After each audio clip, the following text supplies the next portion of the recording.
Commander Jake Harrison stood at the observation deck of the UES Defiance, watching the massive alien fleet approach through the asteroid field.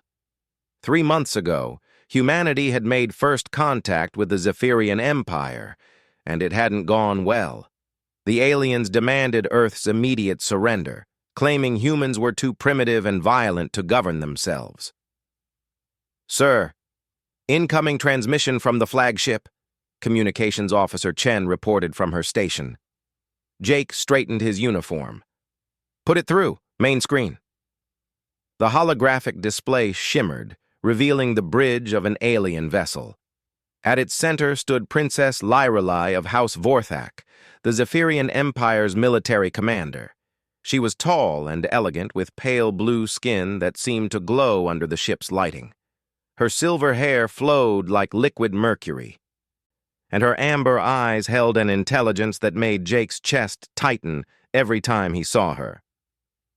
"Commander Harrison."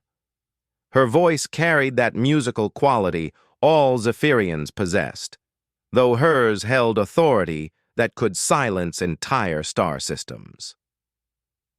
3 months we have given your species to consider our offer of protection. Your answer? Jake had spent sleepless nights thinking about this moment. Earth's government had been clear in their response, but seeing Lyrelai again made his resolve waver. During their previous encounters, he'd noticed something in her expression when she looked at him, something that suggested her feelings about humans, about him specifically, weren't as simple as her words indicated. "Princess, with respect, Earth's answer remains the same. We decline your empire's protection. Humanity will remain independent." A flicker of something passed across her features. Disappointment? Relief? Jake couldn't tell. "Then you force our hand, Commander. The Zephyrian Council has authorized me to take Earth by force. Your primitive weapons cannot stand against our technology." "Maybe not," Jake replied, stepping closer to the screen. "But we'll make you work for every inch." Behind Lyrelai, Jake could see her bridge officers exchanging glances. The Zephyrians valued honor and courage above all else, and humanity's defiance clearly impressed them, even if they wouldn't admit it. "Very well," Lyrelai said, though her voice lacked the conviction it held during their first meeting. "We attack at dawn your time. Use these hours to reconsider, Commander. I would hate to see unnecessary bloodshed." The transmission cut, leaving Jake staring at empty space. Lieutenant Rodriguez approached from the tactical station. "Sir, our scouts report their fleet composition. 47 ships including 3 dreadnoughts. We have 18 vessels, mostly cruisers and destroyers. The odds aren't good." Jake nodded grimly. Earth's combined fleet had been hastily assembled when the Zephyrian threat became clear. Most ships were converted civilian vessels with military-grade weapons bolted on. Against an empire that had conquered half the galaxy, they were laughably outmatched. "What about the wildcard protocol?" Rodriguez asked quietly. Jake had hoped it wouldn't come to this. The wildcard protocol was Admiral Chen's desperate gambit, a plan so risky it bordered on suicide. Instead of engaging the Zephyrian fleet in traditional combat, they would use humanity's one advantage: unpredictability. "Prepare all ships for protocol implementation," Jake ordered, "and send a message to Princess Lyrelai. Tell her I request a personal meeting before hostilities begin. Military tradition, single ships, neutral ground." Rodriguez raised an eyebrow. "Sir, what are you planning?" "Something the Zephyrians won't expect," Jake replied, though he wasn't entirely sure what that was yet. 2 hours later, Jake's shuttle approached the designated coordinates, a small asteroid mining station abandoned during the evacuation.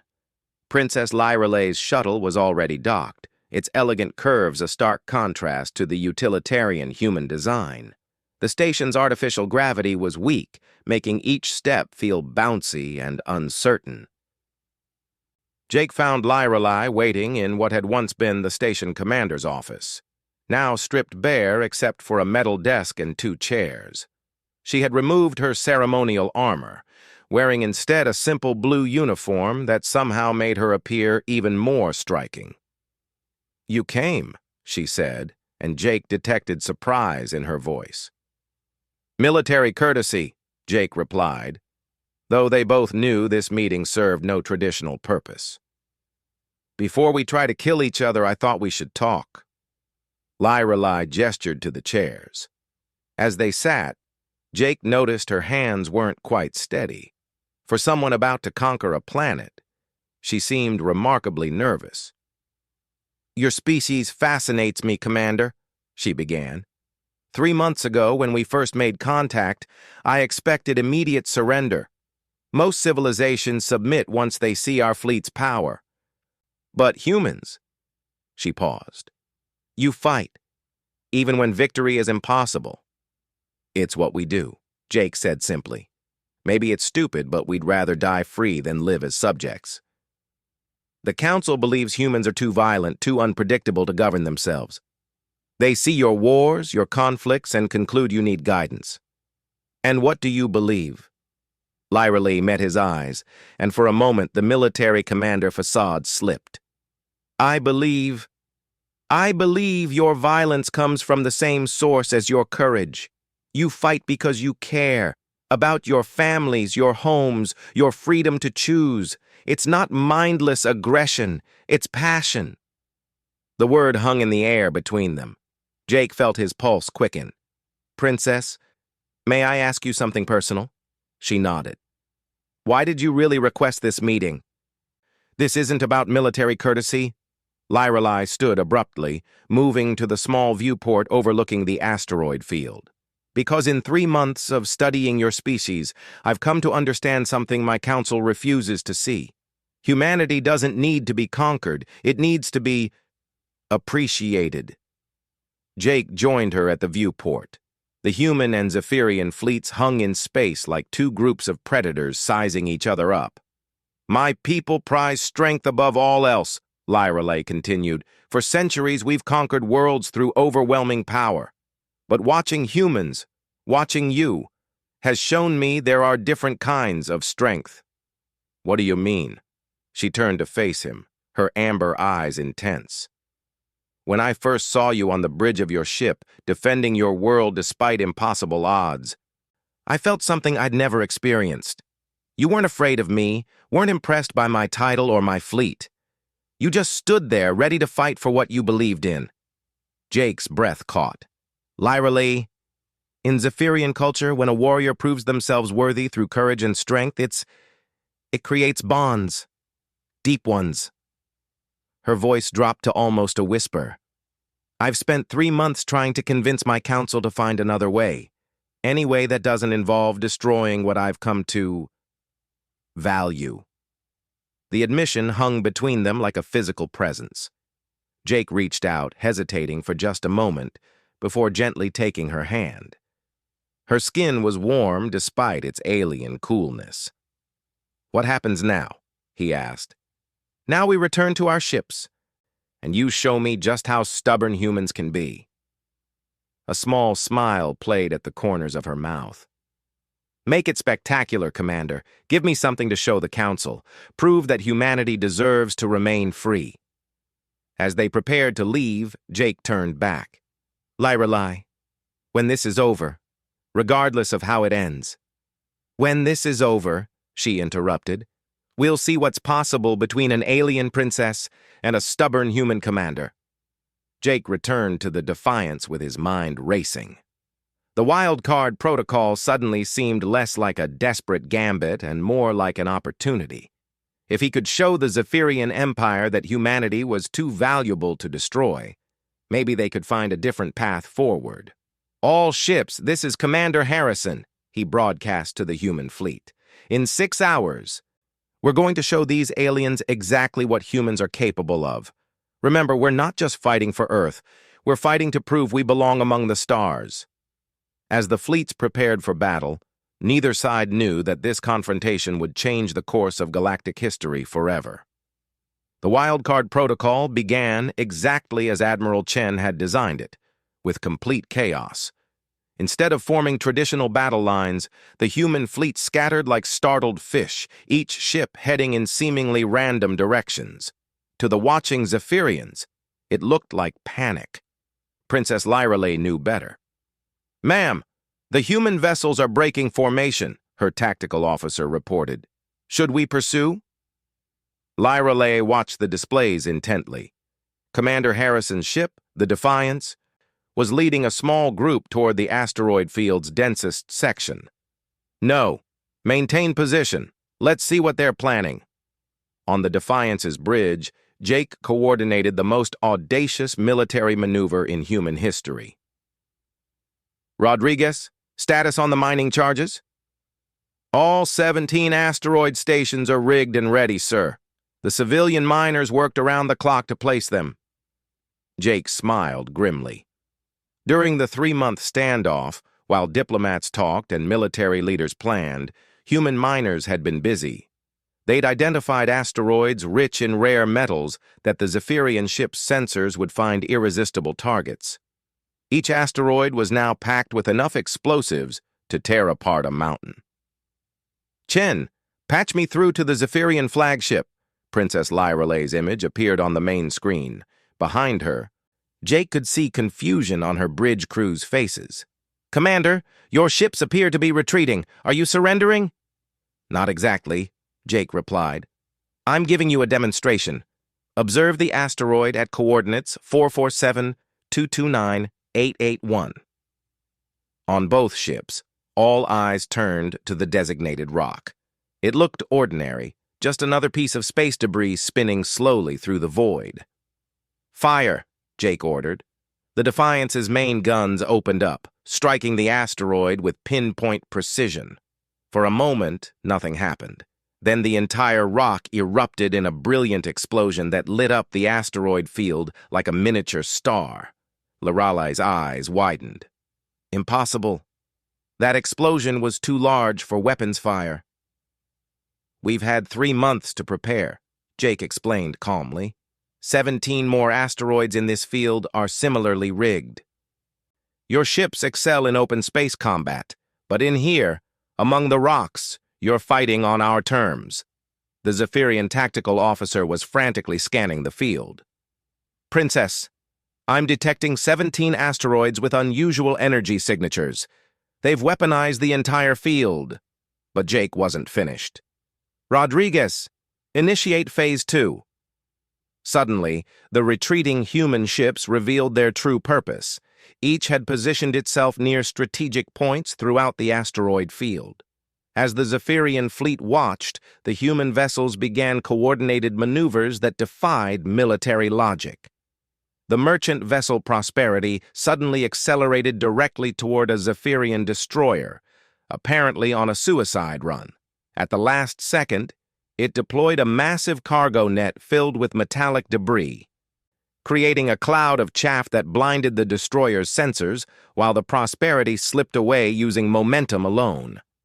The corvette Determination dove toward an asteroid, pursued by 2 Zephyrian fighters. Just as collision seemed certain, the ship fired retro thrusters and swung around the rock using its gravity, while the asteroid itself exploded behind the pursuing fighters, catching them in the blast. "What kind of tactical doctrine is this?" Lyrelay's science officer demanded.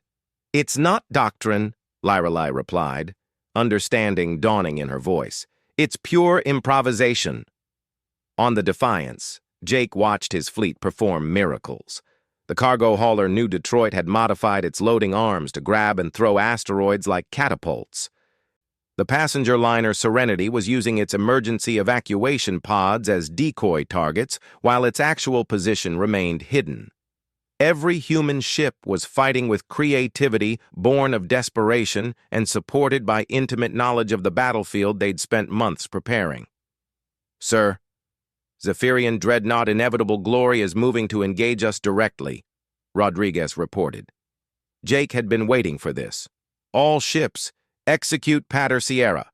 Time to show them what humans do when backed into a corner." What followed violated every principle of space combat doctrine ever written. The Defiance and 5 escort vessels charged directly at the massive Zephyrian dreadnought, but instead of firing weapons, they released every piece of non-essential equipment they carried. Tools, spare parts, cargo containers, even furniture, all flung forward by compressed air and momentum. The inevitable Glory's point defense systems went into overdrive, trying to track hundreds of individual objects. In the confusion, the human ships slipped through the defensive fire and latched onto the dreadnought's hull using magnetic grapples. "They're boarding us," the Zephyrian captain shouted in disbelief, but the humans weren't boarding. They were welding. In minutes, the escort vessels had attached themselves to the dreadnought like remora fish on a shark, their engines now supplementing the larger ship's power systems. "What are they doing?" Lyrelay demanded. Jake's voice came over the communication channel, slightly strained but determined. "Princess, I'd like to request permission to borrow your ship for a few minutes." The inevitable Glory, now pushed by its own engines plus 5 human vessels, began accelerating directly toward the largest concentration of Zephyrian ships. The dreadnought's captain tried to regain control, but the human ships had welded their engine controls to override positions. "They're using us as a battering ram," someone shouted. Princess Lyrelay watched in fascination as Commander Harrison turned one of her most powerful vessels into a guided missile aimed at her own fleet. It was insane. It was impossible. It was absolutely brilliant. "All ships, evasive maneuvers," she ordered, though she was smiling despite herself.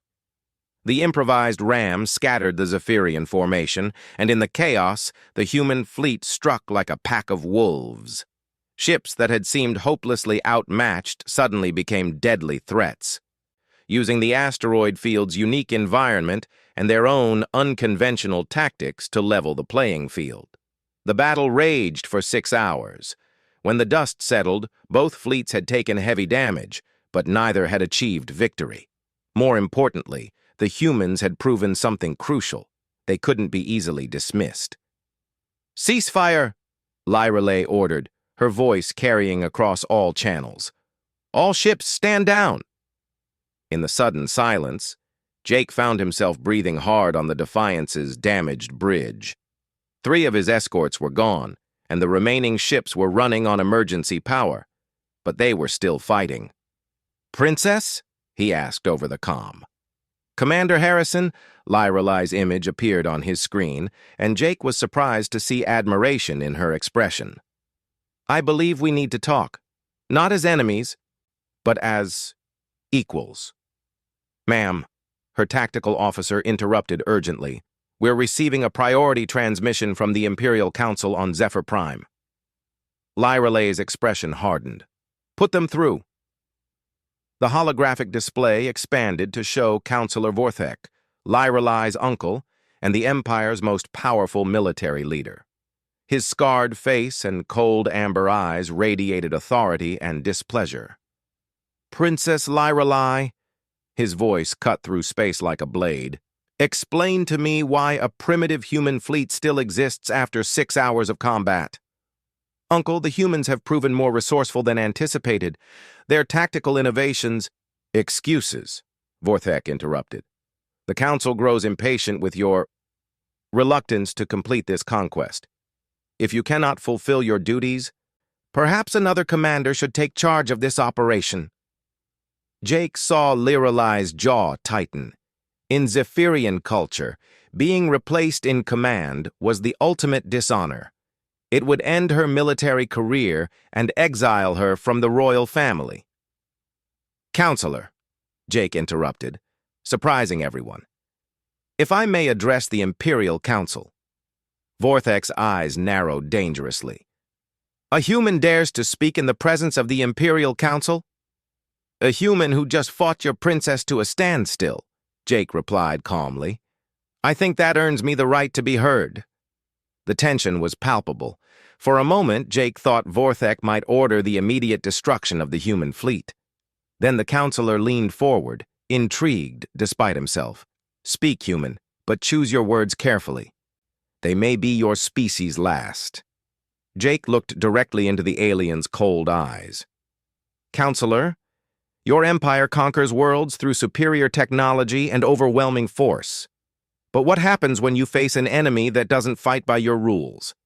What happens when your technology advantages are neutralized by creativity and determination you can't predict or counter? You suggest humans pose a threat to the Empire? Vorthek's voice was dangerous. I suggest humans could be the Empire's greatest asset, Jake replied boldly. Princess Lyralee fought us to a draw not because she's weak, but because we're strong in ways your Empire hasn't encountered. Imagine that strength fighting alongside you instead of against you. Vorthek was silent for a long moment. When he spoke, his voice carried the weight of centuries of conquest. You offer alliance, human, after we came to conquer your world? I offer partnership, Jake corrected. Between equals. The word hung in space like a challenge. In 3,000 years of galactic expansion, no species had ever claimed equality with the Zephyrian Empire. The audacity was either brilliant or suicidal. Lyralee spoke carefully. Uncle, the humans have demonstrated tactical capabilities our empire lacks. Their unpredictability could be valuable in our ongoing conflicts with the hegemony. Vorthek studied Jake through the transmission, seeing something in the human commander that gave him pause. You would fight for an empire that came to conquer you?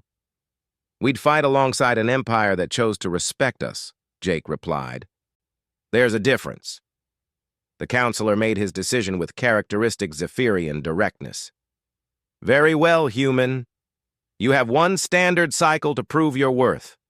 Princess Lyralee will remain in command of this operation. If humans can demonstrate their value as allies rather than subjects, we will consider this partnership. If not, your world burns. The transmission ended, leaving Jake and Lyralee staring at each other across the void between their ships.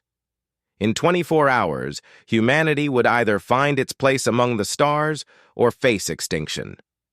But for the first time since first contact, Jake felt hope. The proving would come sooner than anyone expected. 18 hours after Counselor Vorthek's ultimatum, alarms blared across both fleets. Long-range sensors detected a massive formation dropping out of hyperspace at the system's edge. 43 ships bearing the crimson markings of the hegemony of Keth. Princess, the Zephyrian sensor officer reported urgently. It's the Crimson Fleet. Admiral Sektar commanding. Lyralee's face went pale. The hegemony had been the Empire's primary rival for decades, and Sektar was their most ruthless commander. His timing wasn't coincidental.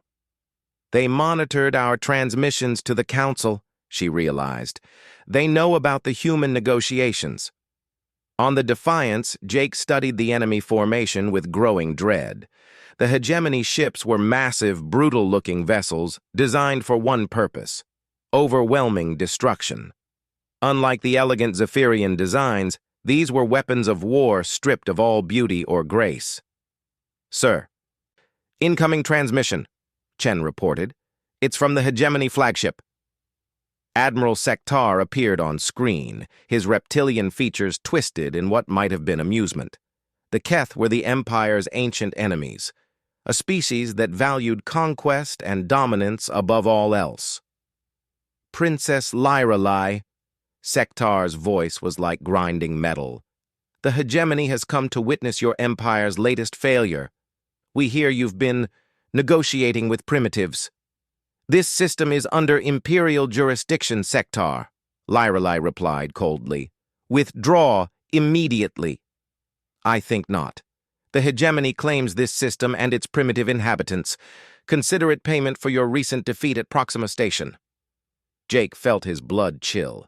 If the hegemony took Earth, humanity's fate would be far worse than simple conquest.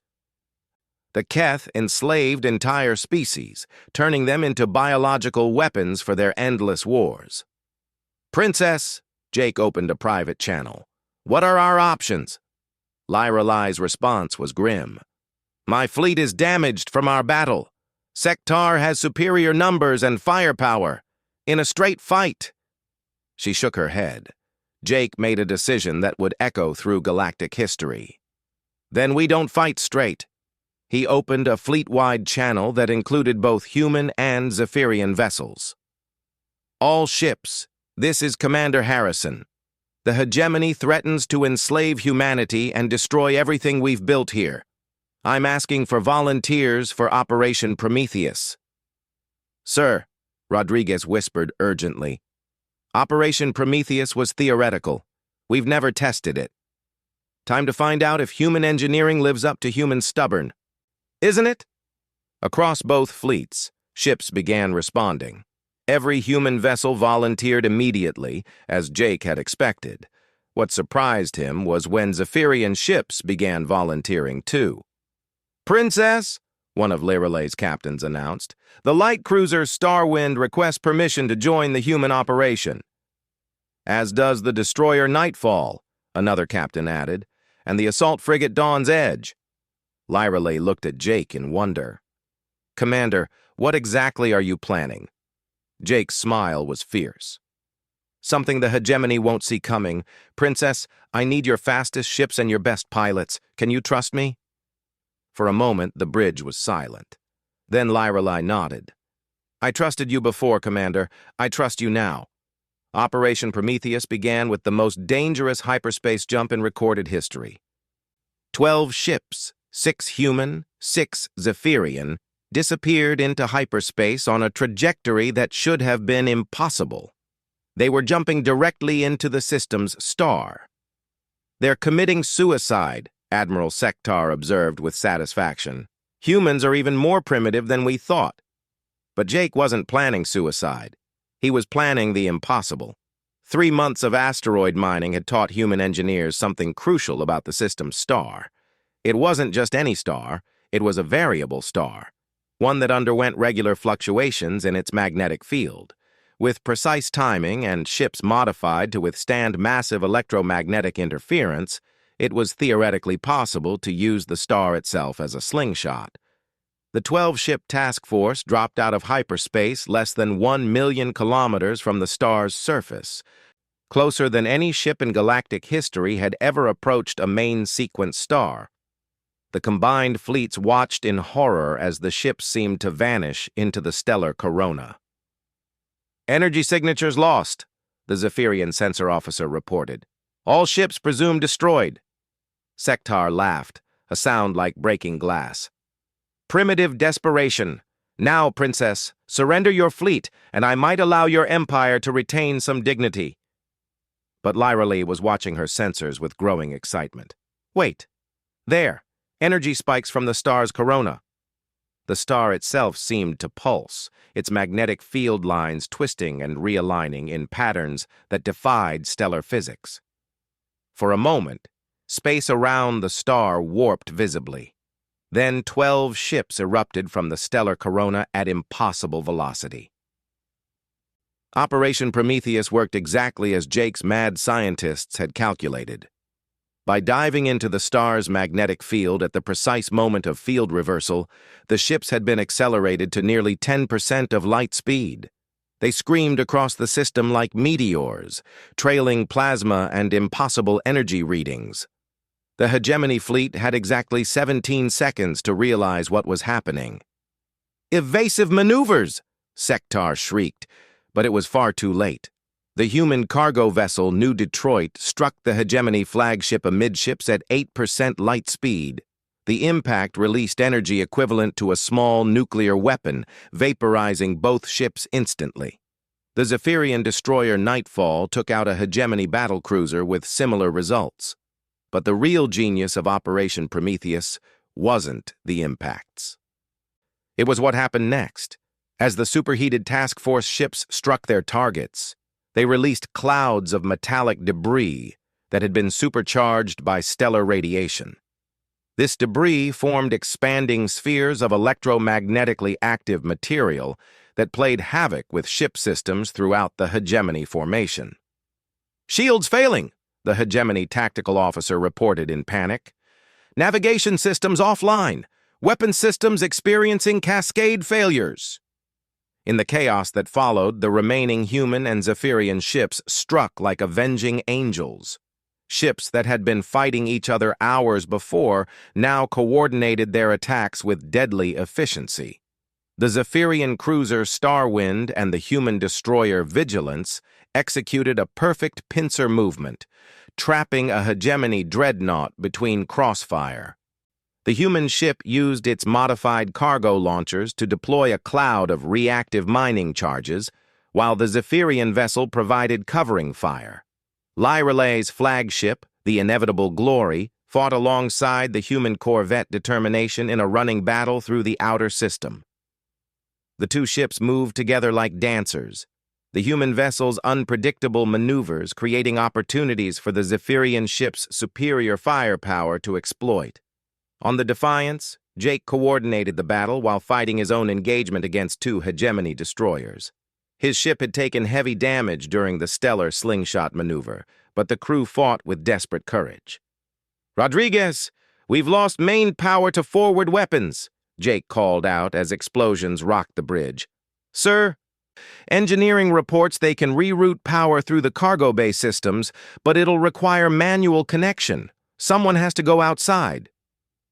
Jake was already unbuckling his harness when Chen spoke up. "Sir, incoming transmission from Princess Lyralay." The screen flickered to life, showing Lyralay's bridge.